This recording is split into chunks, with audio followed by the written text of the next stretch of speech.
Very good evening everyone. I hope आज का class आपने देखा होगा वीडियो, और अगर अभी तक नहीं देखा है तो मैं रिक्वेस्ट करूँगी कि आप जाएं और उसे देखें, क्योंकि आज हमने एक important parts of speech cover किया है, वर्ब्स। और ज़रूर मिस नहीं करिए, और इसको हम कंटिन्यू भी करेंगे वेडनेसडे को, क्योंकि थोड़ा इम्पोर्टेंट है टॉपिक, और मैं इसे डिटेल में कवर करना चाहती हूँ ताकि उससे रिलेटेड कोई भी एरर हम नहीं करें। तो अभी अब जैसे मैंने सुना है ना, सोने के पहले थोड़ा रीडिंग कर लो तो अच्छी नींद आती है, तो मैंने सोचा कि थोड़ा पढ़ लेते हैं साथ में मिलके। आज हम लोग एक आर्टिकल पढ़ेंगे, हिंदू जो न्यूज़पेपर है उसका एक ओपिनियन जो सेक्शन है जिसमें एडिटोरियल्स आते हैं, उसमें से एक आर्टिकल मैंने लिया है, और अभी उसको हम लोग पढ़ते हैं, थोड़ा समझते हैं कि क्या कहना चाह रहे हैं। तो ये है आर्टिकल, लॉकडाउन गेम्स 10th में, यानी आज का है ये article.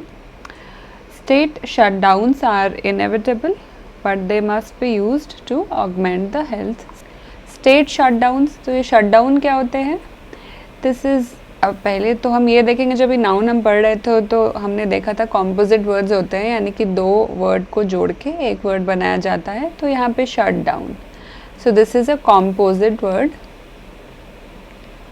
Composite noun.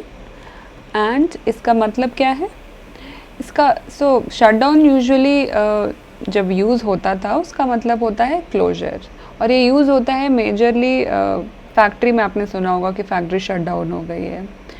So in general उसके लिए यूज़ होता है। आजकल तो कंप्यूटर के लिए भी यूज़ होता है कि मेरे कंप्यूटर शट डाउन कर दो, ठीक है ना। इस कॉन्टेक्स्ट में हाउएवर क्या रेफ़र कर रहा है? स्टेट शटडाउन, यानी कि जो अभी लॉकडाउन चल रहा है, कोविड जो अभी आप सबको पता ही होगा कि इंडिया में काफ़ी बुरे केसेस चल रहे हैं, बहुत ज़्यादा केसेस चल रहा है कोविड का, और कई जगहों पे लॉकडाउन हो गया है। और लॉकडाउन का एग्जैक्टली क्या मीनिंग है कि सिर्फ जो एसेंशियल सर्विसेज हैं उनको खुला रखा गया है, और बाकी सारे जो एक्टिविटीज़ हैं उनको बंद करने के लिए ऐसा, और गवर्नमेंट मैंडेट है, ये गवर्नमेंट ने ऐसा रूल बनाया है अभी। तो और एसेंशियल सर्विसेज क्या होते हैं? जैसे हो गया हॉस्पिटल, हो गया पुलिसमैन, हो गया, है ना, इस तरह के जो इम्पोर्टेंट सर्विसेज हैं। तो हेल्थ हो गया, लॉ एंड ऑर्डर हो गया, है ना, इन सब चीज़ों को छोड़ के बाकी सारी चीज़ों पे अभी पाबंदी की हुई है। सो वो होता है state shutdown. State shutdowns are inevitable. Inevitable का मतलब है जिसको रोका नहीं जा सकता, जो अनअवॉइडेबल है, जो होना है ना, ये होता है inevitable. But they must be used to augment the health system. Augment का होता है मतलब होता है कि increase the size by adding something, यानी कि, और यहाँ पे क्या कहना चाह रहे हैं? But they must be use to augment, यानी कि जो हमारा हेल्थ सिस्टम है उसको और मजबूत बनाने के लिए ये ज़रूरी है, ऐसा ही आर्टिकल में कह रहे हैं। Several states have done the inevitable, यानी बहुत सारे स्टेट्स ने ये काम किया है जो कि अनअवॉइडेबल है, जिससे नहीं रोक सकते, और वो क्या है? Going into a strict lockdown. मतलब बहुत सारे स्टेट्स जो हैं वो स्ट्रिक्ट लॉकडाउन को इम्प्लीमेंट कर रहे हैं। स्ट्रिक्ट लॉकडाउन, तो स्ट्रिक्ट क्या होता है? स्ट्रिक्ट कभी कभी हम यूज़ करते हैं कि वो इंसान बहुत स्ट्रिक्ट है, यानी कि बहुत ही नो नॉनसेंस है, बहुत ही कड़ा है ना। यहाँ पे क्या यूज़ हो रहा है? गोइंग इनटू स्ट्रिक्ट लॉकडाउन, मतलब बहुत ही जिसे मानना है ना, जिसमें बिल्कुल भी ढिलाई नहीं करनी है, और ऐसे बहुत सारे स्टेट्स ये स्टेप ले रहे हैं। So several states have done the inevitable, going into a strict lockdown for a fortnight. और ये कितने दिनों तक वो कर रहे हैं? वो एटलीस्ट 2 हफ्ता, 14 डेज। फोर्टनाइट होता है 14 डेज, है ना, 14 डेज। और ये क्यों कर रहे हैं? To arrest India's calamitous descent. Calamitous होता है कि बहुत ही बुरा, बहुत ही हॉरिबल, है ना, बहुत ही ज़्यादा डिज़ास्ट्रस। डिसेंट होता है फॉल। सो इस फॉल को रोकने के लिए काफ़ी सारे स्टेट्स जो हैं 14 दिन के स्ट्रिक्ट लॉकडाउन पे जा रहे हैं। और ये कब से हो रहा है? ये जो नंबर ऑफ़ केसेस जो इंक्रीज़ हुआ है वो सिंस मिड मार्च। सिंस मिड मार्च जो है नंबर ऑफ़ केसेस इतने ज़्यादा फैल गए हैं कि बहुत सारे स्टेट्स 14 दिनों के लॉकडाउन इम्प्लीमेंट कर रहे हैं। अच्छा, ये जो डिसेंट होता है मतलब हो गया फॉलिंग, और इससे रिलेटेड इसका एंटोनिम क्या होगा? डिसेंट मतलब गिरना हो गया, एसेंट मतलब ऊपर जाना। और डिसेंट जो वर्ड है इससे मिलते जुलते भी दो वर्ड्स हैं, एक होता है डिसेंट और एक होता है डिसेंट। तो डिसेंट क्या होता है? मतलब जो सेटिस्फैक्ट्री है, कि ये काम तुमने डिसेंट किया है, मतलब ठीक है, मैं आई एम सेटिस्फाइड।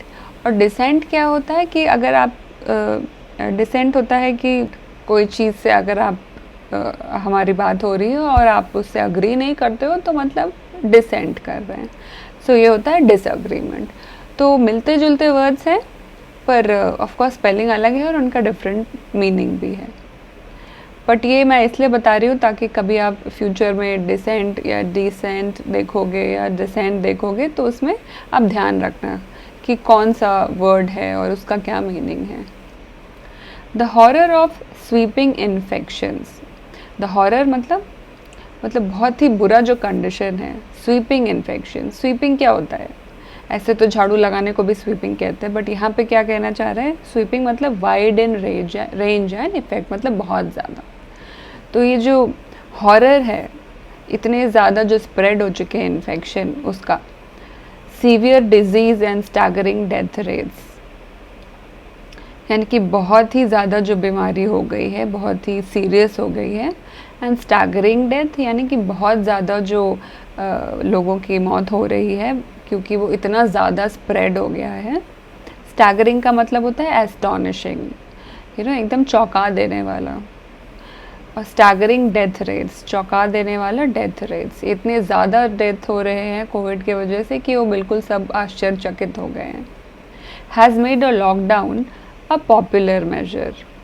तो इन सब चीज़ों के वजह से क्या हुआ है कि जो लॉकडाउन है इसका जो आइडिया है वो एक पॉपुलर मेजर हो गया है, मतलब बहुत सारे लोग उससे अग्री कर रहे हैं कि ये होना चाहिए।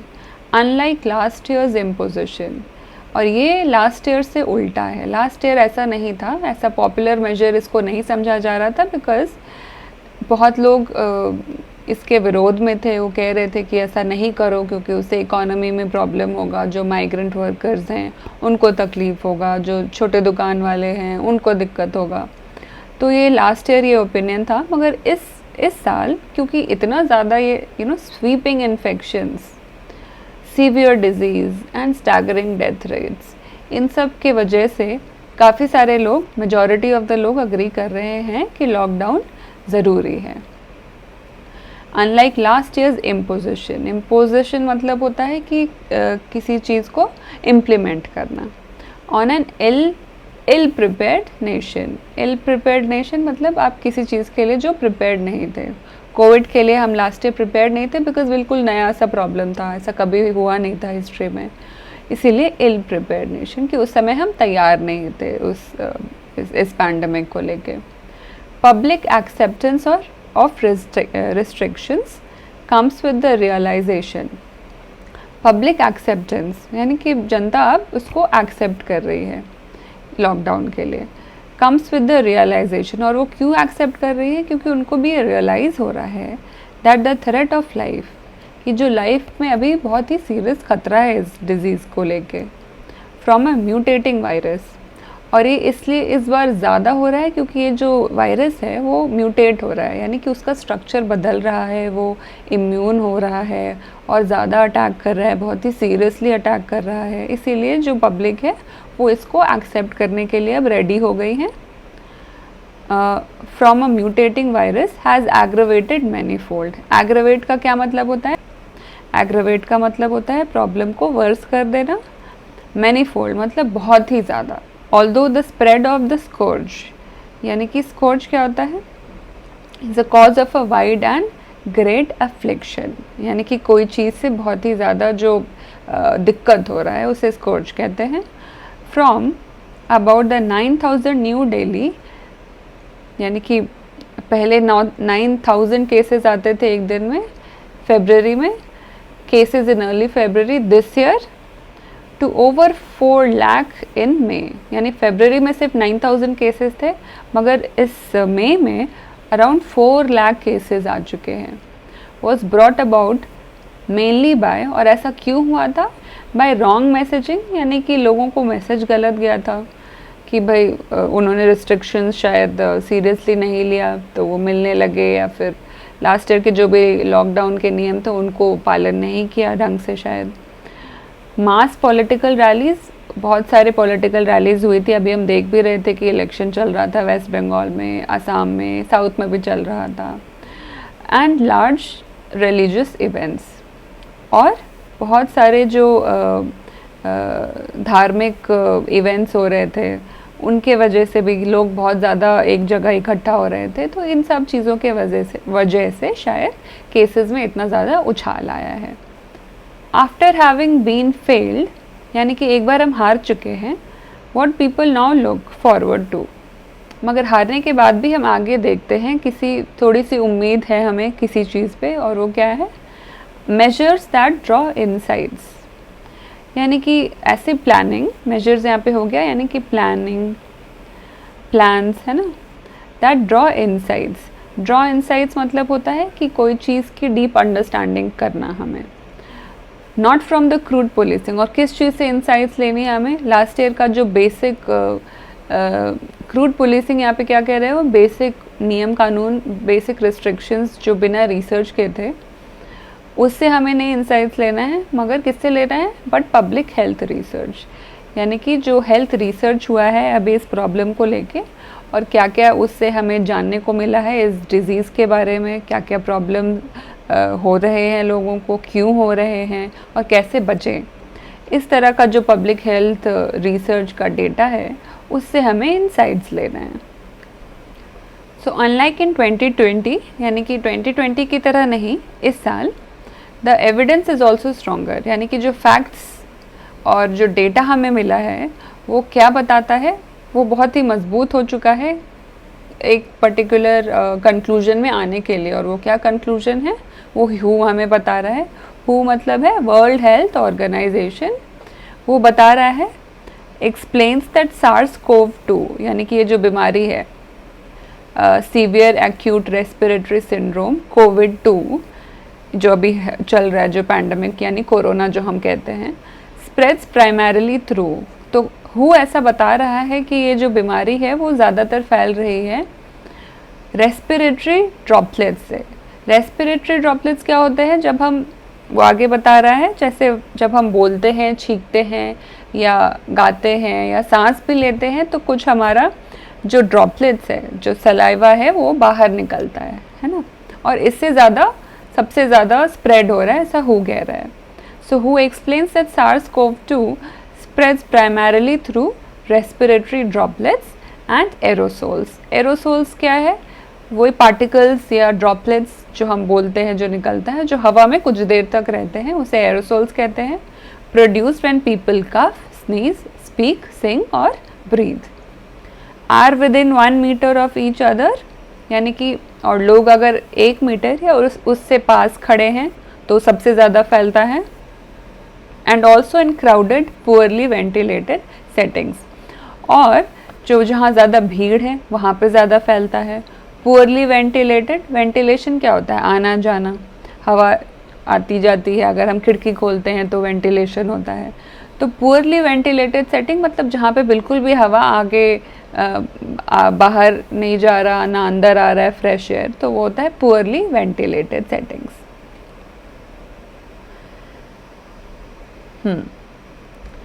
कॉन्टैक्ट विथ कॉन्टामिनेटेड सर्फेसेस, यानी कि जो कॉन्टामिनेटेड सर्फेसेस हैं, यानी कि जो इम्प्योर सर्फेसेस है, जहाँ पे शायद कोविड के कीटाणु मौजूद हैं, उससे अगर हम संपर्क में आते हैं, कॉन्टैक्ट मतलब संपर्क, तो वो एक दूसरा रिस्क पोज करता है, इट पोजेस अनदर रिस्क। और वो क्या है, insistence on wearing good mask, यानी कि जो इंसिस्टेंस मतलब होता है कि कुछ डिमांड करना, कि कुछ रिक्वायर्ड है कि आप ऐसा करो।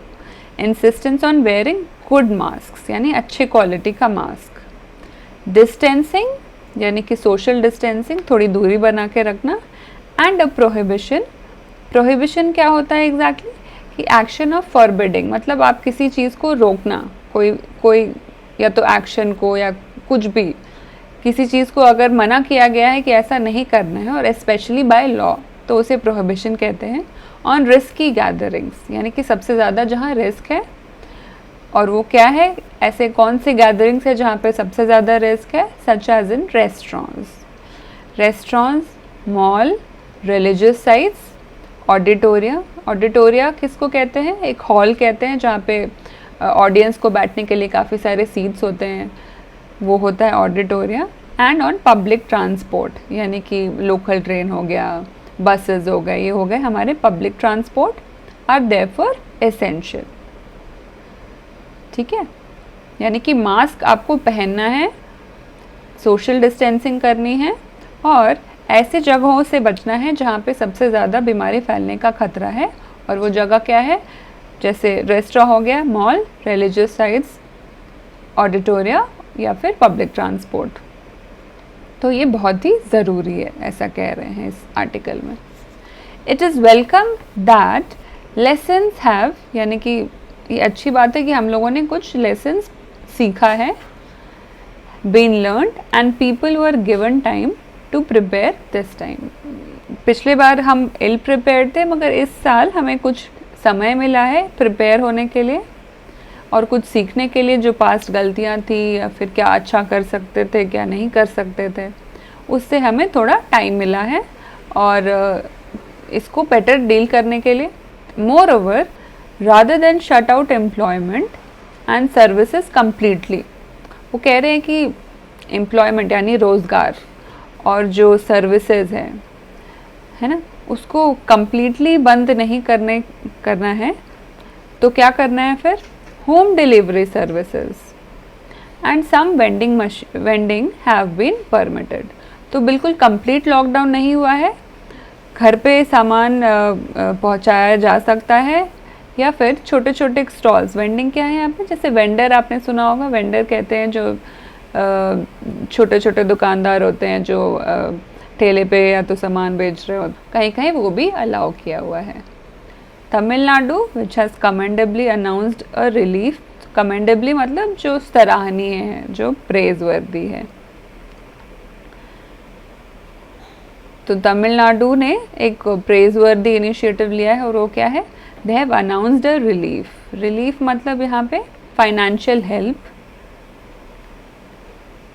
ऑफ ₹4,000 फॉर कोविड-19, part of it to be reimbursed. तो ये जो फाइनेंशियल रिलीफ है 4,000 का, वो डिसबर्स्ड होगा। डिसबर्स्ड मतलब होता है कि बांटना, ठीक है। पे आउट ड्यूरिंग द लॉकडाउन, तो लॉकडाउन के दौरान ये थोड़ा सा अमाउंट जो है, पूरा नहीं, पार्ट ऑफ इट कह रहे हैं, यानी कि थोड़ा सा अमाउंट इस 4,000 का बांटा जाएगा लॉकडाउन में।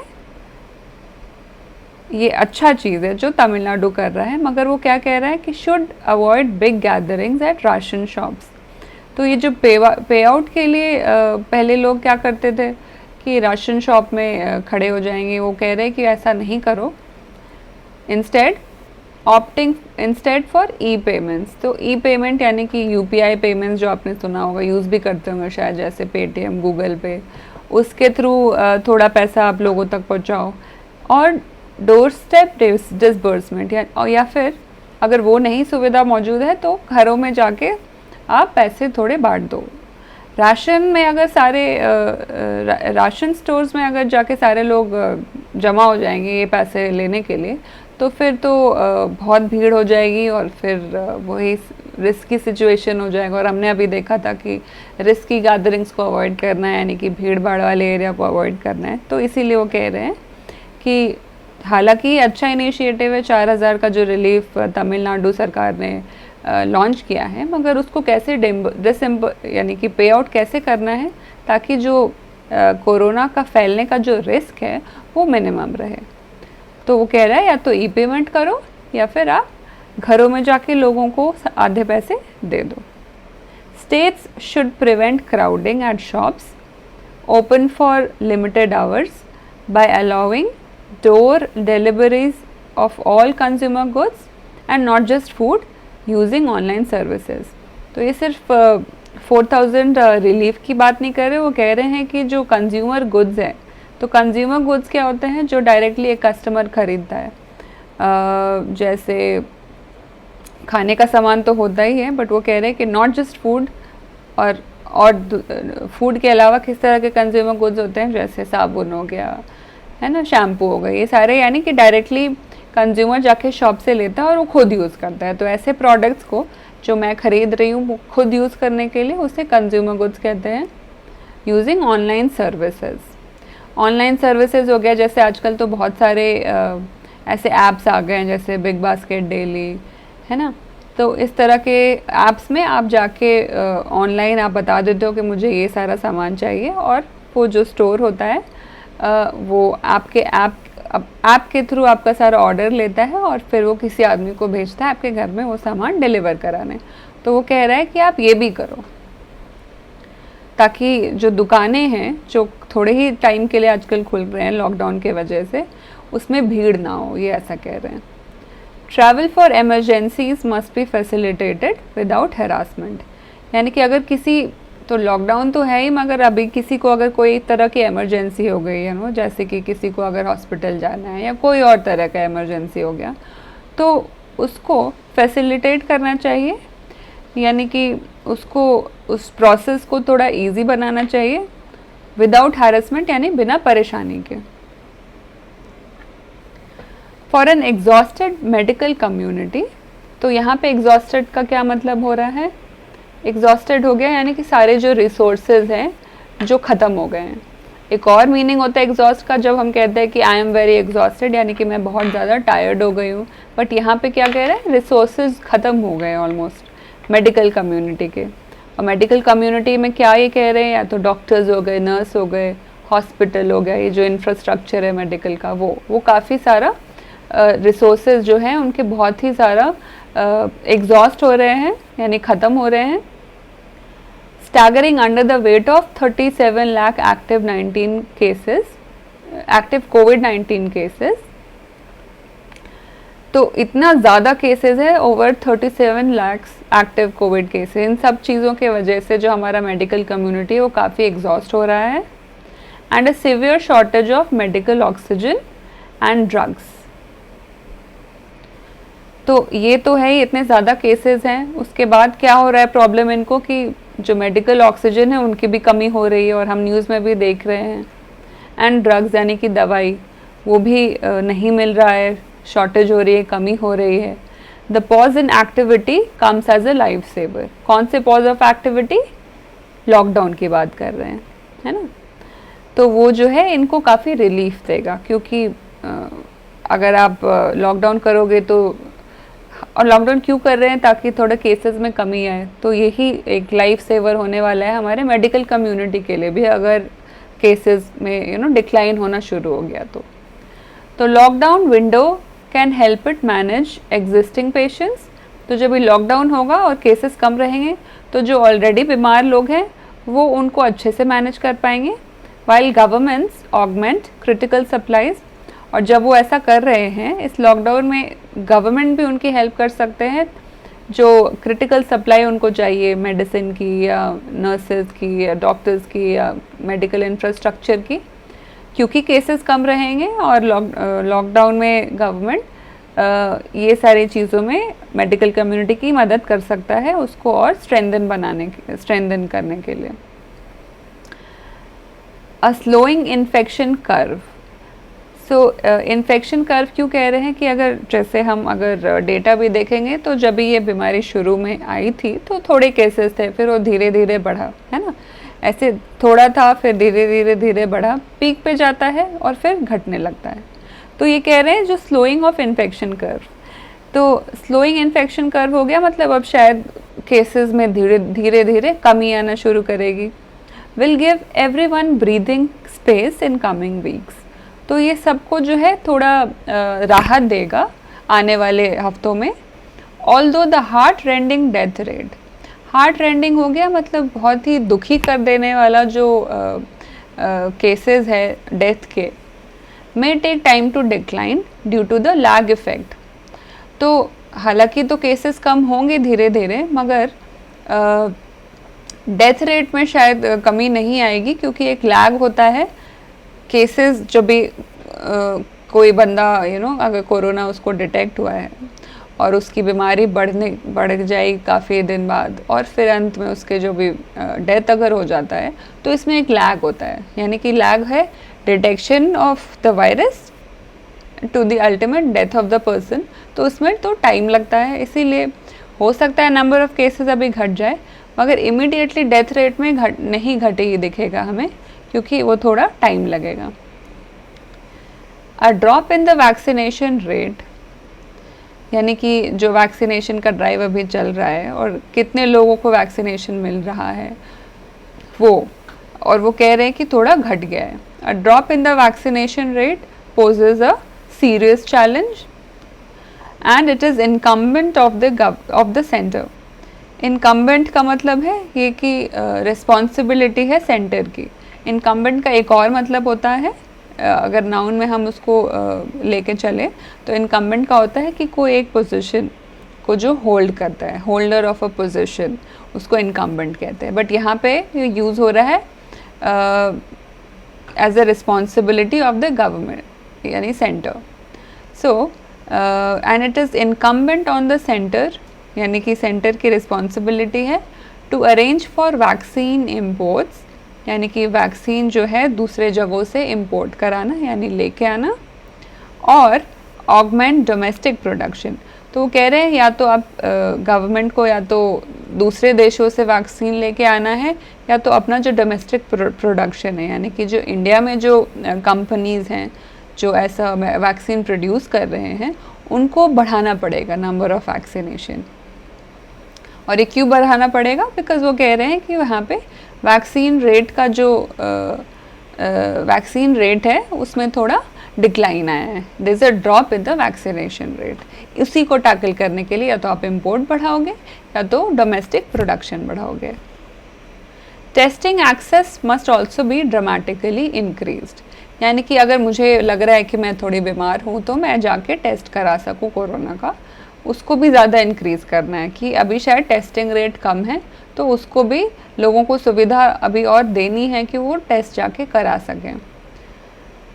Must also be dramatically increase by May end, और ये कह रहे हैं कि मे एंड तक टेस्टिंग सेंटर्स जो हैं और हो जाने चाहिए to assess the true scale of pandemic, ताकि सच में पता चले हमें कि एक्चुअल में आंकड़ा कितना है कोविड केसेस का। क्योंकि अभी ऐसा हो सकता है कि मुझे कोरोना है शायद, मगर चूँकि टेस्टिंग की फैसिलिटी नहीं है तो वो रिपोर्ट नहीं हो रहा है। तो इसीलिए वो कह रहे हैं कि मई एंड तक आप इतने सारे टेस्टिंग सेंटर्स बना दो ताकि सारे लोग जो हैं टेस्ट करा सकें, और जितने ज़्यादा टेस्ट कराएंगे तो उतना ही क्लियर होगा हमें कि एक्चुअल नंबर ऑफ कोरोना क्या है। Without such progress the lockdowns में यील्ड ओनली स्मॉल गेन्स, और अगर हम ऐसा नहीं करेंगे तो वो कह रहे हैं कि लॉकडाउन करा के फिर बहुत ज़्यादा फ़ायदा नहीं होगा, थोड़े ही गेन मिलेगा हमें। Since the opportunity to build the systems to handle another surge would have been frittered away। और ये ऐसा जो नहीं करेंगे वो तो क्या होगा कि जो सिस्टम है ताकि वो अच्छे से कोरोना केसेस को हैंडल कर सके, और इनफैक्ट अगर एक और सर्ज आया, सर्ज मतलब क्या होता है कि एक सडन इंक्रीज, और अगर ये वाला हमने हैंडल कर लिया और इससे नहीं सीखे हम, तो हो सकता है कि जो अगला सर्ज आए कोरोना केसेस का, अगर अगली बार बहुत ज़्यादा केसेस होने लगे तो फिर हम उसको हैंडल नहीं कर पाएंगे अच्छे तरीके से, और वो एक अपॉर्चुनिटी मिस हो जाएगी। Would have been frittered away. Frittered away मतलब क्या होता है कि कोई अपॉर्चुनिटी मिस कर जाना, जो ट्राइफलिंग या जो ऐसी चीज़ों पे फंसे रह जाना जो कि शायद इम्पोर्टेंट नहीं है, और उसके वजह से शायद ये अपॉर्चुनिटी मिस हो जाएगी। ठीक है, तो ये है इस आर्टिकल में कह रहे हैं। कोई आपको रिलेटेड क्वेरी होगी इस आर्टिकल से तो आप मुझे बताना कमेंट सेक्शन में। और आप भी ध्यान रखिए, कोरोना में बहुत ही ज़्यादा सावधानी हमें बरतनी है, क्योंकि अभी जो केसेस है ऑलमोस्ट पूरे देश में इंक्रीज़ ही हो रहा है, पीक पे नहीं आया है। इसीलिए ये आर्टिकल काफ़ी रेलेवेंट है, हमें देखना है कि हम सारी सावधानी बरतें, जो भी इन्होंने लिखा है कि भाई क्राउडेड प्लेसेस में नहीं जाना है ना। तो इस तरह की चीज़ें हमें भी ध्यान रखनी है। तो ठीक है, आज की रीडिंग हमारी यहीं ख़त्म होती है, फिर कल मिलेंगे। Okay, so take care and good night.